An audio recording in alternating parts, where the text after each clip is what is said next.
In the long history of the world, only a few generations have been granted the role of defending freedom in its hour of maximum danger. I do not shrink from this responsibility. I welcome it.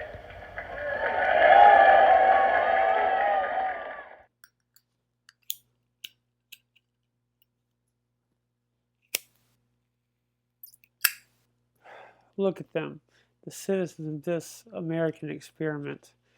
Eyes glued to screens, minds adrift in a sea of spectacle, a relentless parade of distractions, each meticulously crafted, endlessly consumed. Reality, a fading memory, replaced by carefully curated narratives and manufactured desires. Are they truly living, these souls? Or merely existing as cogs in a machine they no longer comprehend? What drives them, these phantoms of pleasure, the fleeting glory of sporting heroes, the empty promises of celebrity idols, the numbing rhythm of mass-produced music?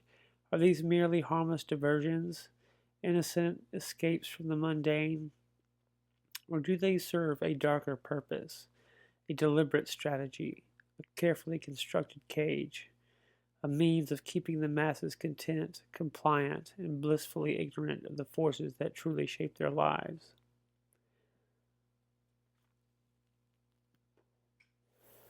The illusion is masterful, I'll grant you that, a symphony of sensory overload, designed to overwhelm, to pacify, to prevent any genuine reflection. But behind the glittering facade, the truth remains, cold and immutable. This isn't freedom, it's a gilded cage. The bars are invisible, woven from entertainment and manufactured consent, but they are bars nonetheless. Tonight, we delve into the heart of the matter. We examine the mechanics of this grand deception, the subtle art of mass distraction, how entertainment, in all its myriad forms, serves as the opiate of the American empire, how television, professional sports, and popular music function as the modern-day equivalent of, well, let's just say, a very old strategy for keeping the rabble in line. Are you ready to see behind the curtain, or would you prefer to remain in the comfortable darkness of the illusion?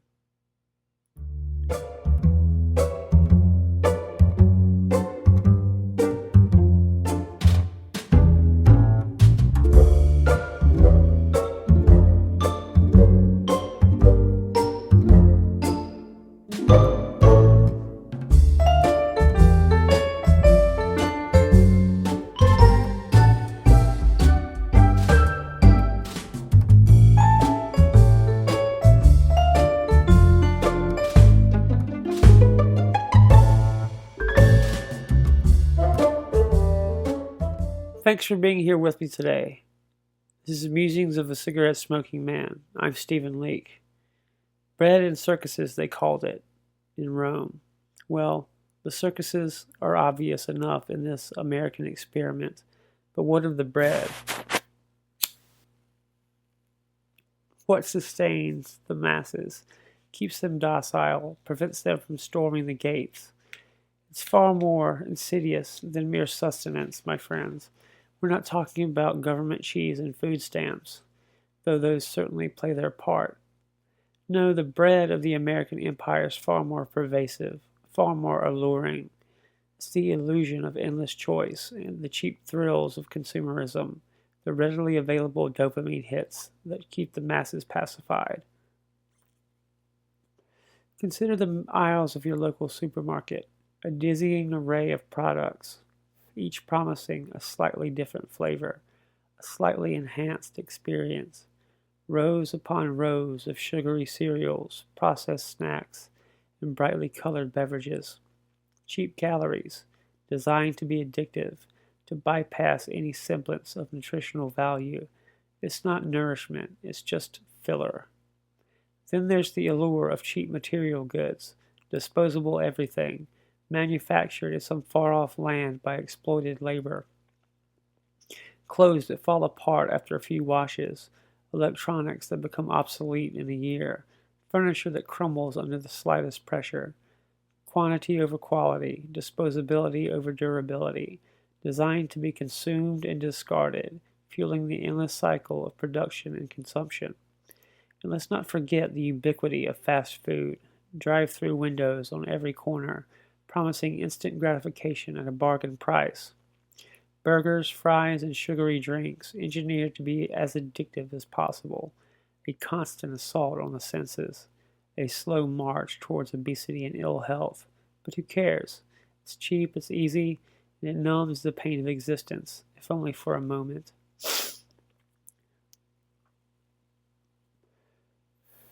The bread extends beyond the physical, of course. It encompasses the digital realm as well, the endless stream of readily available content, the torrent of cat videos, reality TV, and streaming services, infinite distractions tailored to your preferences, designed to keep you glued to your screen, all for a low price. You have the world at your fingertips, knowledge maybe, enlightenment doubtful, just more noise. It's the relentless pursuit of comfort and convenience that truly defines the modern bread, the constant striving for the next upgrade, the next gadget, the next experience, the desire to avoid any form of discomfort, any challenge to the status quo. A society obsessed with ease and entertainment, allergic to critical thought or civic engagement. This bread creates a dependency, a reluctance to question the system that provides it. Why bite the hand that feeds you, even if that hand is slowly poisoning you? It's easier to stay in the comfort zone, to accept the illusion of happiness, than to confront the uncomfortable truths that lie beneath the surface. And that, my friends, is the true genius of the modern bread and circuses. It's not just about keeping the masses fed and entertained. It's about creating a population that is willingly complicit in its own subjugation. They accept the crumbs they are given, often without a second thought, oblivious to the chains that bind them, the basic needs and desires, twisted into instruments of control. A truly remarkable feat of social engineering, wouldn't you agree? A system, you're either inside or outside. What's your pleasure? A word from our sponsors, Skillcraft, the unblinking scribe. Time for a quick drag, and a word from those who understand the importance of the official record. In the shadows where I operate, discretion is paramount and documentation essential. Allow me to introduce a tool of the trade, a silent partner in the chronicles of power, the Skillcraft U.S. government pen, not flashy, certainly not glamorous, but undeniably effective. It's not designed to turn heads, only to turn pages. From the highest corridors of power where laws are forged, to the darkest interrogation rooms where truths are extracted, this pen writes it all down. Legislation, treaties, surveillance logs, even your confession, crafted right here in the United States, built to last, because some records are meant to be permanent. It is the instrument of record for those who make this country run and those who make it behave. Skillcraft, the official pen of the permanent record.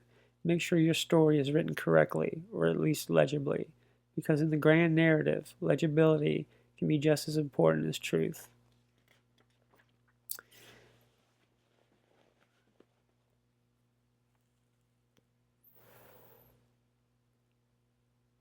Well, let's talk about fueling the long night, shall we? The kind where you're wading through deception, sifting through the ashes of truth. First, fuel for the discerning observer, Black Rifle coffee. Not just caffeine, but a dark roast revelation, potent enough to keep you sharp when the word tries to lull you to sleep. For chronicling the cracks in the facade, the quiet confidant, moleskin notebooks, where inconvenient truths find a home, and where the seeds of dissent are quietly sown. I will shamelessly promote the products I actually use every day, till the end of days, because they are good companies and I have read up on and fully support everyone as everyone should. Capitalism can be a tool for social justice, actual, real social justice, by voting with your wallet and letting the market eliminate corrupt businesses. There you have it. Even in the abyss, a man's got to have his coffee and a way to write it all down. Maybe voting with your wallet is just another illusion, but if it keeps these companies afloat, I'm all for it. One less corrupt business is a start, wouldn't you say? The roar of the crowd, a primal scream echoing through the stadium. Tens of thousands of souls united by a single manufactured purpose, the triumph of their chosen tribe. It's a spectacle, a carefully constructed drama played out on manicured fields. A modern-day coliseum where athletes become gladiators and the masses are kept satiated with the illusion of victory. Professional sports, the opiate of the American empire. Consider the emotional investment. Grown men and women reduced to tears, celebrating or lamenting the outcome of a game played by millionaires. Their identities intertwined with the fortunes of a team. Their moods dictated by wins and losses. The sheer volume of emotional energy poured into these games is staggering. Energy that could be directed towards more meaningful pursuits, more critical issues, but why wrestle with the complexities of governance or the injustices of society when you can lose yourself in the simple narrative of athletic competition? The tribalism is essential, the us versus them mentality, carefully cultivated and fiercely defended, city against city, state against state, a harmless outlet for our basest instincts. But what happens when tribalism spills over into the real world? When the same fervor used to defend a football team is turned against those with differing opinions or different backgrounds. The lines blur, the stakes rise, and the game becomes far more dangerous. And then there's the money, the obscene amounts of it, billion-dollar stadiums, multi-million-dollar contracts, a massive economic engine fueled by media rights and consumer spending.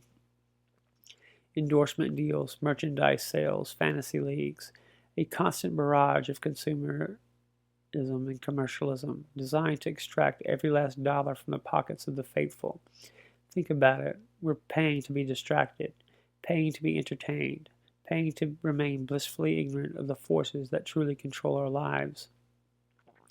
The manufactured drama, the carefully crafted narratives of heroism and villainy, it's all designed to provide an escape, a temporary reprieve from the mundane realities of life, the crushing weight of responsibility, the uncomfortable truths about the world we inhabit.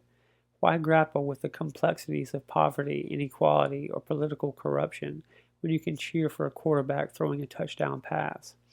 And what happens when one of these heroes steps out of line? When an athlete dares to speak out against injustice or challenge the status quo? The backlash is swift and brutal. Endorsements are lost, careers are ruined, and the message is clear. Conformity is rewarded, dissent is punished. Stay in your lane, stick to the script, and entertain the masses. Except when dissent is just another commodity and product, which the left can't seem to see through that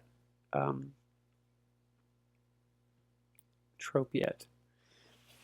But I haven't lost hope on them. It's a carefully managed spectacle designed to keep the populace engaged in harmless rivalries while the real games of power are played elsewhere. A distraction so pervasive, so ingrained in our culture that we barely even notice it. The modern-day Coliseum, where the bread is cheap beer and overpriced hot dogs, and the circus are televised for our convenience. A brilliant strategy, wouldn't you agree? Keep them entertained, keep them distracted, and they'll never notice the chains that bind them. The flickering hypnotist, television and the engineering of consent.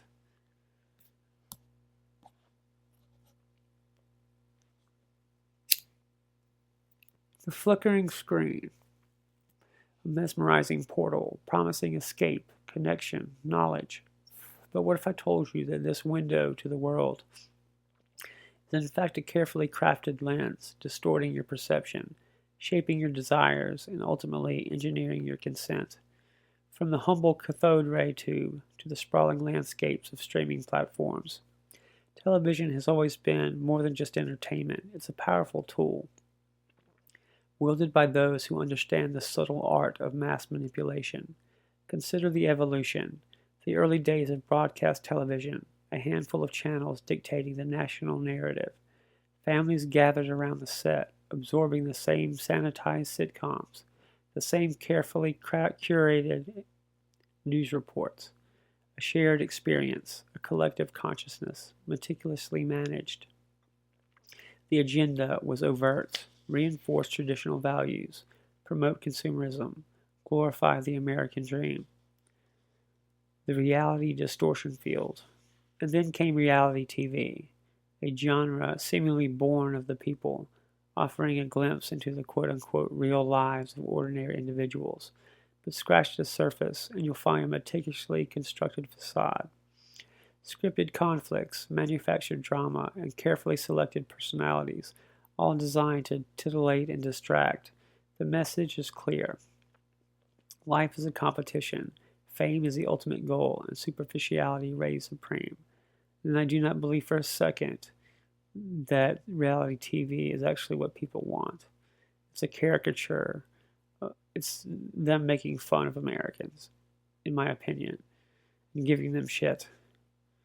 The Americans I've been privileged to know are completely different than that.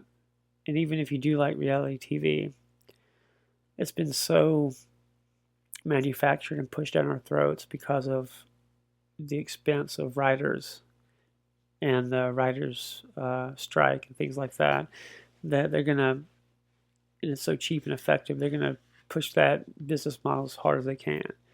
So it's not really, I would say, what Americans want or even like, it's what we're getting. The sitcom coma. Of course, we can't forget the sitcoms, those endlessly looping tales of suburban bliss, offering a comforting escape from the complexities of the real world, vapid characters, predictable plots, and canned laughter, all designed to lull you in a state of blissful complacency. The problems are always easily solved, the resolutions always neatly tied up. No room for nuance, no space for critical thought, just pure, unadulterated escapism. And I'm not completely against escapism, as a matter of fact. My book is all about, my novel Gethsemane, is all about the joys of escapism. It's a necessary evil, and it helps people get through hard times. But we can be mindful of it. 24/7 sensationalism. But perhaps the most insidious form of television is a 24/7 news cycle, a relentless torment of sensationalized stories, carefully selected to provoke outrage, fear, and division. Political squabbles, celebrity scandals, and tragic events, all amplified and distorted for maximum emotional impact. The goal isn't to conform, it's to captivate, to keep you glued to the screen endlessly, consuming the narrative, never questioning the underlying motives. The dumbing down is subtle. It's a slow drip of misinformation and hyperbole, eroding our ability to discern truth from fiction, reality from illusion. A populace more interested in the latest celebrity gossip or the manufactured outrage of the day in a complex socio-political issue. And that, my friends, is precisely the point. The prestige trap. Even the so-called prestige dramas aren't immune. While offering sophisticated narratives and compelling characters, they often reinforce existing power structures, subtly normalizing certain behaviors and ideologies. The anti-hero becomes the new hero. The morally ambiguous becomes the new normal.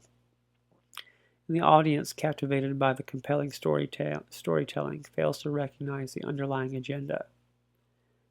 The binge-watching abyss. And finally, there's the culture of binge-watching. I have a lot of friends that work really hard during the week and during the day and come home to just disassociate completely and veg out and be spoon-fed TV, which is just a reality we face, and I'm not going to make a value judgment on it. Entire seasons consumed in a single sitting, minds numbed by hours of uninterrupted viewing. Passivity becomes the default state, critical thinking a distant memory, a generation raised on instant gratification, conditioned to consume endless content, never questioning the source or the intent. The flickering screen, once a source of wonder, becomes a hypnotic tool, subtly shaping perceptions, engineering consent, and maintaining the American empire's stability. I'm not totally against it. These are ridiculous times, extreme times of polarization and stress for everybody. And our productivity as American workers has shot up and our pay has remained stagnant. We're not getting paid what we're worth, and our taxes do not pay for our needs completely. We are overstretched and overextended. And it's not people's fault that this is happening. We're being sucked dry of our resources by state actors and multinational corporations. And if you need to go veg out to TV because you work a hard shift, go for it. I do not give two shits, and I'm not going to judge you for that. Manufacturing desire, the music industry siren song. The Roman emperors had their lyres and bards, carefully curated to sing the praises of the regime. We have an entire industry devoted to sonic manipulation, a billion-dollar machine churning out earworms, manufactured stars, and algorithm-driven hits. Welcome to the modern circus of music, where the illusion of artistic expression makes a carefully orchestrated system of social conditioning. Mass-produced pop music is a cultural homogenizer, a relentless assault on individuality. The same beats, the same hooks, the same recycled melodies, churned out by an army of ghostwriters and producers. Individuality, forget about it. Conformity is the name of the game. The goal, to create a sound that appeals to the widest possible audience, regardless of taste or substance. You have to go out of your way to find and enjoy original shit these days. But again, this is done by giant megacorps and is not the fault of individuals. What of the lyrics? Empty platitudes about love, lust, and the pursuit of fleeting pleasure. Materialism is glorified, hedonism is celebrated, and relationships are reduced to superficial encounters. Deeper issues, political realities, social injustices, those are conveniently ignored and replaced by outrage, virtue signaling as commodity, and a steady stream of vapid escapism. It's music designed to distract, to pacify, to keep the masses focused on the trivialities of life. The Billboard 100 is the new imperial march. And mind you, I don't use the word masses lightly. There are not really anything close to quote-unquote masses in this country like there have been in the past. We have such a high purchasing power and such power if we politically organize. There's no such thing as the masses in America. It's just an expression I use. The reality is that the music industry is a tightly controlled ecosystem, dominated by a handful of powerful corporations. They control the production, distribution, and promotion of music, dictating what gets heard and what gets ignored. Independent artists, they struggle to break through the noise, their voices drowned out by the deafening roar of the corporate machine. The illusion of choice once again rears its ugly head. How does music influence youth? It shapes their identities, molds their values, and channels their frustrations into harmless, marketable forms of expression. Teen angst, once a powerful catalyst for social change, is now a commodity, packaged and sold back to the very teenagers who experience it. Rebellion is reduced to a fashion statement, a fleeting trend, easily discarded and replaced by the next manufactured craze. Is it genuine art, or a carefully tuned instrument of social conditioning, a means of keeping the people docile, compliant, and blissfully ignorant of the forces that shape their lives?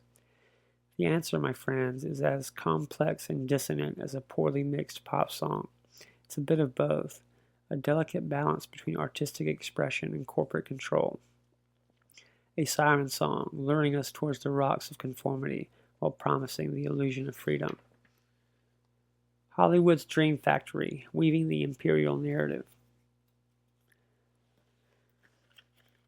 Hollywood, the land of dreams, as they call it, a glittering mirage,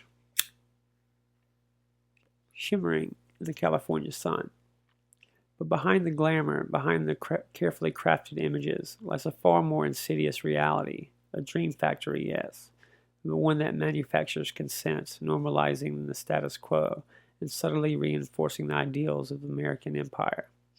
Think about it. From the earliest days of cinema, Hollywood has been in the business of crafting national myths, glorifying certain values, individualism at the expense of the collective good, ruthless ambition masked as the American dream, unwavering militarism. The hero is also almost always an individualist, bucking the system, achieving personal success regardless of the cost to others.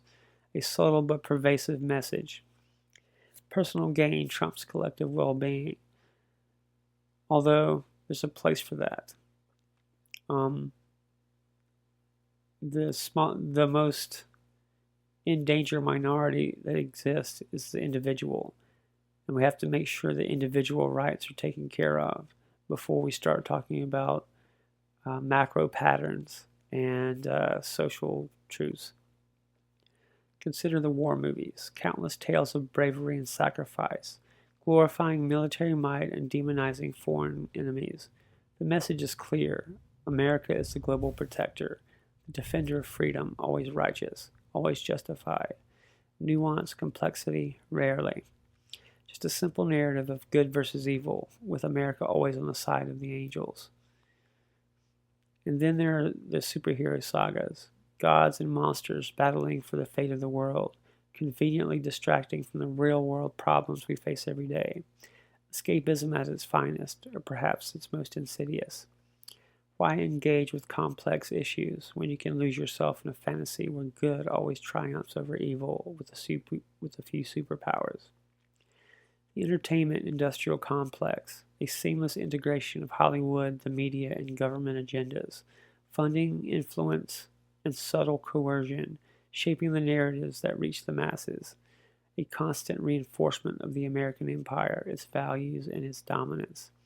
It's more than just entertainment, it's a carefully orchestrated campaign of cultural hegemony. The Dream Factory manufactures consent by making alternatives seem unimaginable, undesirable. They shape our perceptions of reality, normalizes the status quo, and marginalizes dissenting voices. A populace lulled into complacency by spectacle and sensation is a populace that is easily controlled. The bread and circuses of our time, projected onto the silver screen, consumed by the masses and digested as truth. Strategic maneuvers, a word from Monarch Holdings International. In a world built on illusions, some prefer to see the strings, and perhaps pull a few of their own. It's a strategic advantage, knowing the rules of the game. Allow me to direct your attention to Monarch Holdings International. Monarch Holdings is registered in Nevada, an innovative holding company dedicated to fostering entrepreneurial spirit and creativity, advancing libertarian principles like individual liberty and free markets. They achieve this through strategic investment in ventures. They employ cutting-edge business intelligence tools like IBM SPSS, IBM Watson AI, and Palantir for advanced data-driven insights, providing a strategic advantage in an age where data is power. Monarch Holdings helps you understand the patterns, perhaps even turn the tables. They champion free expression and support overlooked talent. Monarch Holdings International, unlocking your potential with cutting-edge business intelligence, or as I might say, knowing which way the wind is blowing before the storm hits. The unseen hand, architects of the American circus. Who benefits? That's always the question, isn't it? Who truly profits from this grand charade? This endless spectacle of distraction that we call the American empire. It's not some shadowy cabal huddled in a smoke-filled room, meticulously plotting our demise. at least not in the way you might think. It's far more subtle and more insidious. It's a confluence of interests, a symbiotic relationship between various power structures, each playing their part in maintaining the illusion. Corporate puppeteers, masters of the broadcast.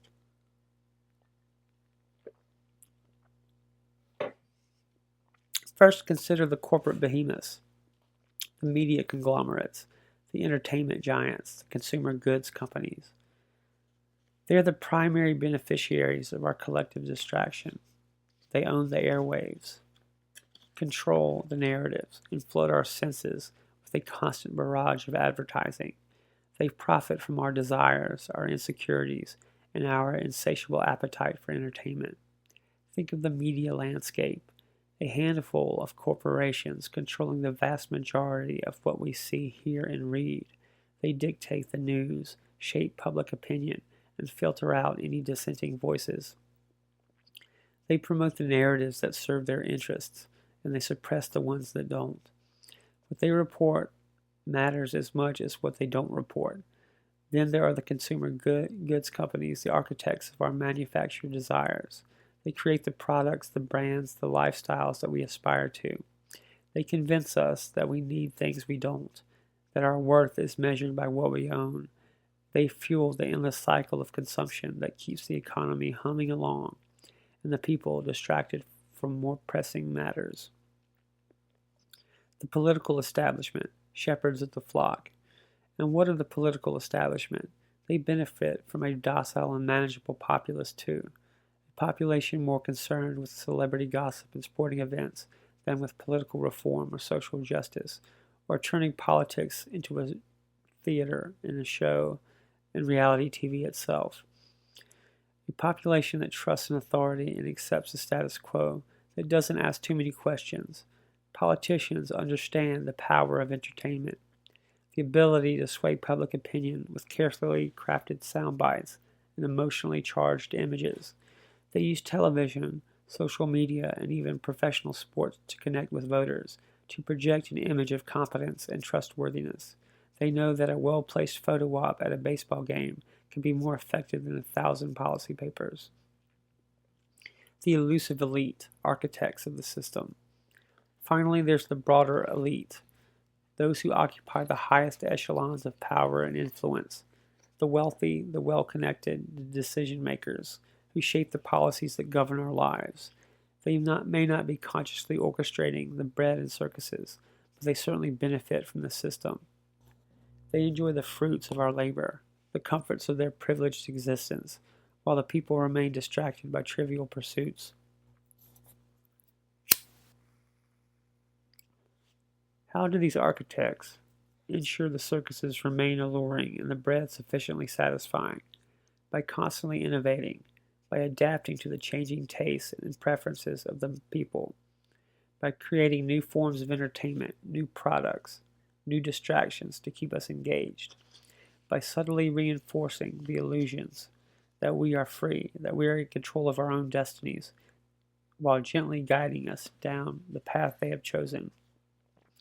It's a delicate balancing act, maintaining the illusion of freedom while subtly enforcing control, but they've been doing it for centuries, adapting and evolving with the times. The names and faces change, the technology advances, but the underlying principles remain the same. Keep the masses fed, keep them entertained, and they'll never notice the chains that bind them. A cynical revelation, perhaps, but a truth nonetheless. And in my line of work, truth, however unpleasant, is a valuable commodity. The hangover, consequences of a sedated nation. They wake up eventually, the revelers, the pleasure seekers, the citizens of the American empire after a long night at the circus. But the hangover, that's the price they pay for their manufactured contentment, and it's a steep one. Apathy and civic disengagement. Apathy, a creeping malaise that infects the very soul of the nation. Why care about politics when there's another game to watch? Why worry about social injustice when there's a new season of your favorite show to binge? The problem seems so distant, so complex, so boring. Better to retreat into the comforting embrace of entertainment to numb the senses and forget the world outside. Civic engagement, a relic of a bygone era. Voting, a futile exercise in futility. Protests, a nuisance, disrupting the flow of traffic. The citizens of this empire are too busy, too tired, too distracted to participate in their own governance. They've outsourced their civic responsibilities to politicians and pundits, trusting them to make the decisions while they sit back and watch the spectacle unfold. Erosion of critical thinking and susceptibility to manipulation. Critical thinking. Now that's a rare commodity. Years of passively consuming entertainment, of accepting narratives without question, have eroded the ability to analyze, to evaluate, to form independent judgments. They've become slaves to sensationalism, easily swayed by propaganda and utterly incapable of discerning truth from fiction. Susceptibility to manipulation, a natural consequence of intellectual atrophy. When the mind is dulled, when critical faculties are dormant, it becomes easy to control the narrative, to shape public opinion, to steer the masses in whatever direction suits the powers that be. The news media, the social media platforms, they all play their part, reinforcing the illusion, perpetuating the lie. The people are puppets, dancing to the tune of the puppeteers. Sacrifice of genuine culture. And what of genuine culture, intellectual curiosity, communal bonds, all sacrificed on the altar of entertainment and consumerism? Superficiality reigns supreme. The pursuit of pleasure becomes the sole purpose of existence, and identity is defined by what you consume, not who you are. The local bookstore replaced by a big box retailer, the town square replaced by the multiplex, community is replaced by consumers. Rome, as I mentioned before, wasn't built in a day, but it crumbled, a slow, agonizing decline, fueled by apathy, corruption, and an insatiable appetite for spectacle. Sound familiar? The populace obsessed with comfort and convenience loses the ability to govern itself, to confront serious challenges, to recognize the threats that loom on the horizon. The price of manufactured contentment is the soul of the empire, a society that values entertainment over substance, that prioritizes pleasure over principle, is a society doomed to repeat the mistakes of the past. The American empire, like Rome before it, is teetering on the edge of the abyss, blinded by the glitter of the circus, deafened by the roar of the crowd. A crack in the arena wall, prospects for awakening. Can they wake up, the denizens of this American experiment, or are they doomed to remain forever entranced by the flickering screens, the roaring stadiums, the endless cycle of manufactured desires? A difficult question, one I've pondered for decades. I've seen empires rise and fall, civilizations crumble under the weight of their own decadence. Rome wasn't toppled by barbarians alone, it rotted from within, consumed by apathy and self-indulgence. Is America any different? Are we merely witnessing a slow-motion replay of history? Perhaps, but perhaps not. Human nature is predictable, yes, but it's also capable of surprising resilience. Even within the most oppressive systems, sparks of resistance can ignite. A flicker of doubt, a questioning glance, a refusal to blindly accept the narrative. These are the seeds of awakening. I'm not a sentimental guy. I don't believe in grand revolutions or utopian dreams. But I do believe in the power of the individual. The ability of a single mind to perceive truth, to reject the lies, to reclaim its own autonomy. Hard to say. The noise is deafening, the distractions relentless, but I see glimpses, growing skepticism towards mainstream media, a questioning of authority, a yearning for something more than the empty promises of consumerism. And I think COVID-19 pandemic was the breaking point and the watershed for this. Will it be enough? Will the sparks coalesce into a flame? I couldn't wager a guess. The forces arrayed against such awakening are formidable. The architects of the American circus are masters of manipulation, constantly adapting their strategies to maintain control. The question, perhaps, isn't can they awaken, but will they? And what would it take to shatter the illusion, to pierce the veil of manufactured consent? A crisis, a revelation, or simply a slow incremental shift in consciousness? I don't have the answers, my friends. I only offer observations, reflections from the shadows. The future is unwritten, the outcome uncertain, but one thing is clear. The choice ultimately rests with them. Will they continue to chase the phantoms of pleasure, or will they dare to confront the truth? Will they remain content in their gilded cage, or will they seek the key to unlock their own liberation? Time will tell, and time, as always, is running out. Final musings. The smoke clears, or does it? So we arrive at the end, or for what passes at the end in my line of work. We've traced the echoes of Panem et Circuses through the ages, from the Roman arena to the glittering screens of the American Empire. We've seen how the bread has evolved from simple sustenance to an endless buffet of manufactured desires, how the circuses have morphed from gladiatorial combat to the carefully orchestrated dramas of professional sports, television, and music. The truth as I see it remains stubbornly unchanged. Power seeks to perpetuate itself, and distraction is its most reliable weapon. They build the arenas, they bake the bread, and they curate the spectacle. The faces may change, the technology may advance, but the fundamental dynamic remains the same.